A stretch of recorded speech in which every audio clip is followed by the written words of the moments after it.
pemerintah kemudian memberikan kesempatan kepada pemerintah daerah untuk mengajukan pembatasan sosial berskala besar di dalam kaitan untuk meningkatkan efektivitas physical distancing.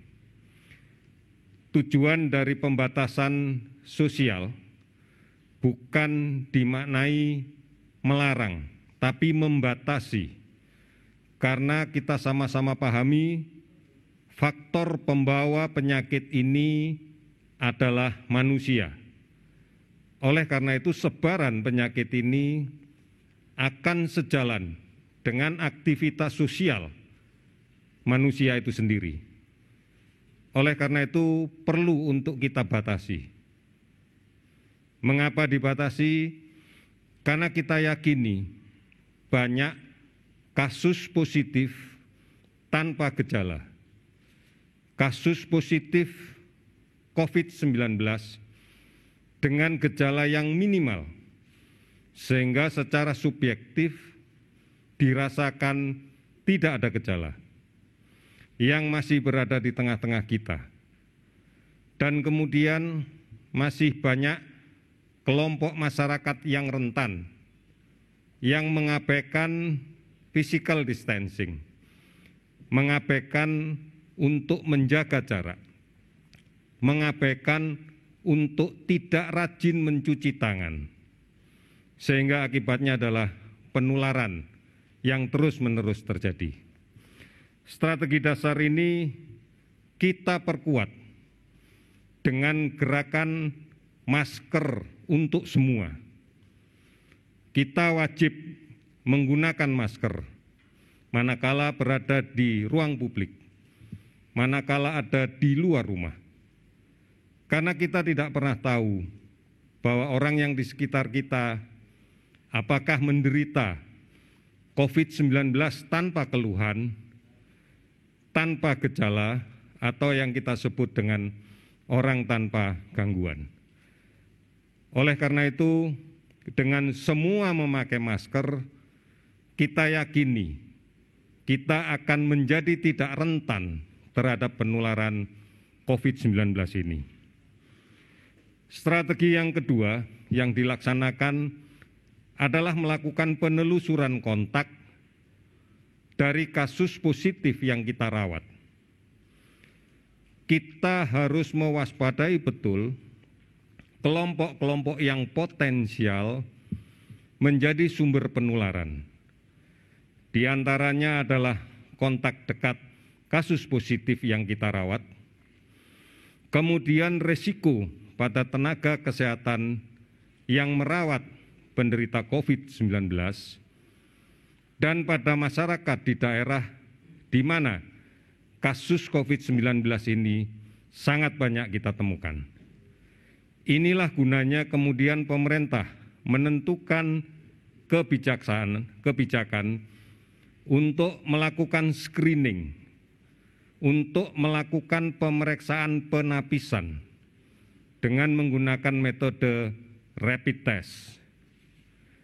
Pemeriksaan rapid test oleh pemerintah sampai dengan saat ini sudah didistribusikan lebih dari 450.000 kit ke seluruh Indonesia. Tujuannya adalah untuk melakukan penyaringan, penjaringan kasus penelusuran kontak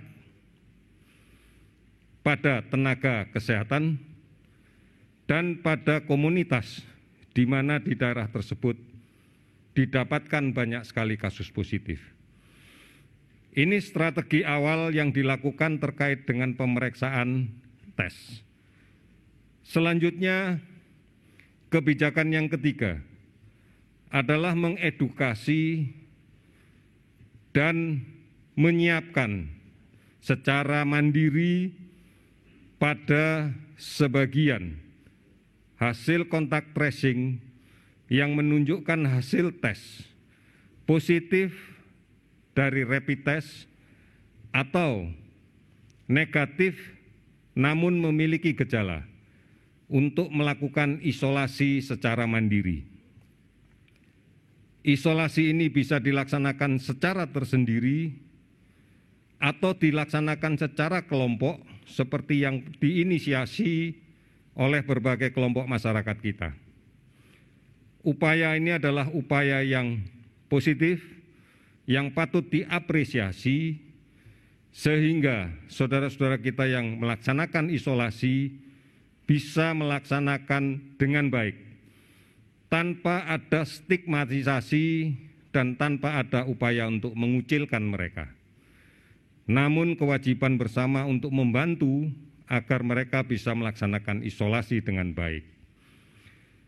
Dari kelompok inilah kemudian apabila pemeriksaannya kemudian diulang dan didapatkan positif atau keluhan klinis semakin memberat, baru kita laksanakan pemeriksaan antigen dengan metode PCR. Sampai dengan hari ini kita sudah melaksanakan pemeriksaan lebih dari 15.000. Ketersediaan reagen untuk PCR sudah ada sampai dengan 200.000. Tes PCR kita adalah tes untuk menegakkan diagnosa dari mekanisme screening yang terarah. Oleh karena itu, kita tidak akan melakukan screening dengan PCR. Screening yang kita lakukan adalah dengan rapid test.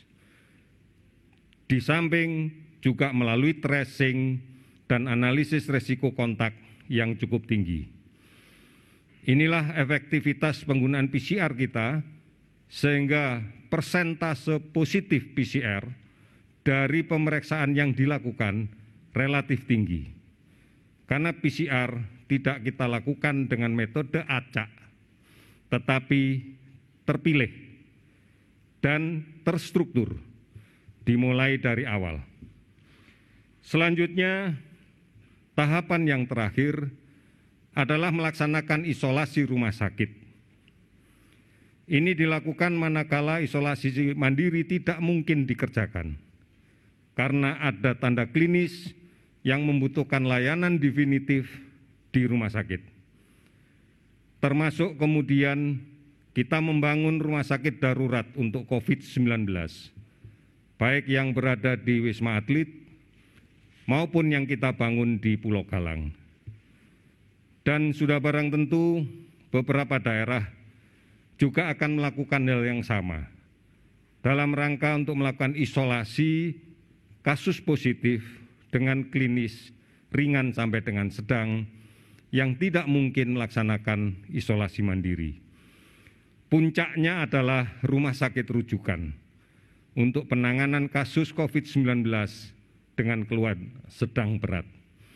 Dengan keluhan sedang berat yang membutuhkan alat bantu yang spesifik, termasuk ventilator. Strategi ini kita lakukan dalam rangka untuk mengefektifkan, mengefisienkan, dan tepat sasaran pada saat kita menggunakan sumber daya yang kita miliki. Inilah saudara-saudara sekalian, langkah yang kita lakukan dan akan konsisten kita lakukan terus-menerus. Kemudian sampai dengan saat ini sudah lebih dari 679.000 APD diadakan. Stok masih tersisa lebih dari 500.000. 200.000 segera kita distribusikan. Hari ini pun sudah ada pengiriman ke beberapa provinsi di Sumatera. Kita berharap ini akan membantu para petugas kesehatan agar bisa lebih profesional, lebih aman, lebih tenang memberikan layanan. Hampir 18.000 relawan medis dan non-medis telah mendaftar.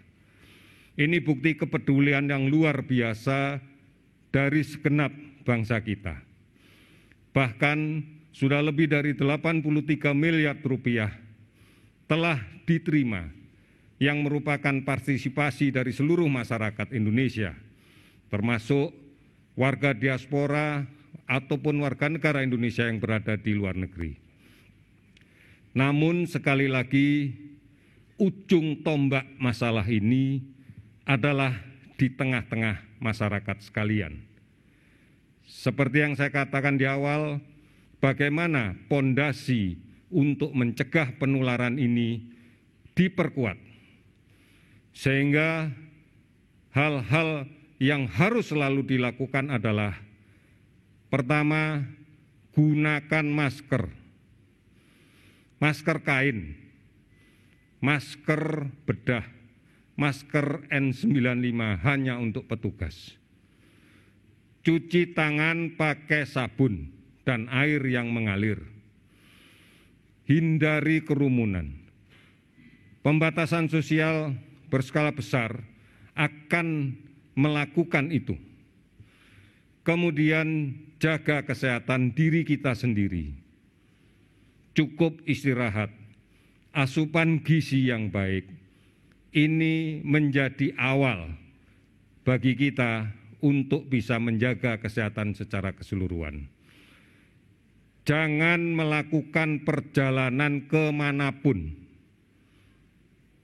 Keluar rumah hanya apabila diperlukan. Selebihnya lebih baik berada di rumah. Banyak yang bisa dilakukan.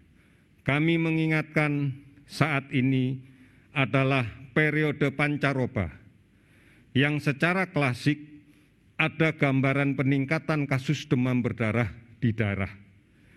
Oleh karena itu mari kita cegah, tetap di rumah, berantas sarang nyamuk, ini menjadi sesuatu yang penting.